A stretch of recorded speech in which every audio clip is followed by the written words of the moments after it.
எது வரைக்கும் இப்படி இருக்குன்னு கேட்டால் 651 வரைக்கும், அதாவது கிமு 3000 இருந்து கிபி 651 வரைக்கும்னா பார்த்துக்கிறங்க, ஒரு 4000 வருஷம் ஏறக்குறைய அது வரைக்கும் அந்த அந்த நெருப்பு வணங்கக்கூடியவர்களாகத்தான் இருந்தாங்க. பல ஆட்சிகள் நடந்திருக்குது, பல ஆட்சிகள் பலவிதமான மாற்றங்கள் வந்திருக்கிறது. பேசிக் மத ரீதியாக மாற்றம் வரல. இன்னும் சொல்ல போனால் நபியுடைய காலத்தில் வல்லரசாக இருந்தது 2 நாடுகள் தான். இன்றைக்கி அமெரிக்கா ரஷ்யான்னு சொல்கிறாங்க இல்லையா, அந்த மாதிரி நபிகள் நாயகம் காலத்தில் 2 வல்லரசு இருந்தது. ஒன்று ஃபாரிஸு, பாரசீகம், இன்னொன்று இத்தாலி. இத்தாலி தான் அந்த அரபு நாடெலாம் இத்தாலி தான் ஆட்சி பண்ணிட்டு இருந்தாங்க.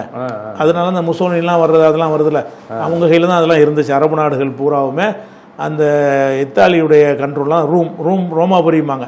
இந்த ரோமாபுரி ஒரு வல்லரசு, பாரசீகம் ஒரு வல்லரசு. இந்த 2 வல்லரசுமே நபிகள் நாயகம் காலத்தில் இருந்திருக்கிறாங்க. அவங்களுக்கு மத்தியில் ஒரு யுத்தம் நடந்து, அதை பற்றி குரானே சொல்லுது. ரோமாபுரிக்கும் பாரசீகர்களுக்கும் ஒரு யுத்தம் நடந்து, அந்த யுத்தத்தில் என்ன செஞ்சாங்கன்னு கேட்டால், பாரசீகம் ஜெயிக்கிறாங்க, ரோமாபுரி தோற்று போயிடுறாங்க. அதுக்கப்புறம் அடுத்த ஒரு போர் நடக்குது, அதில் ரோமாபுரி ஜெயிக்கிறாங்க, பாரசீகம் தோற்று போயிடுறாங்க. அப்படிங்கிற ஒரு விஷயம் குரானில் சொல்லப்பட்டிருக்குது.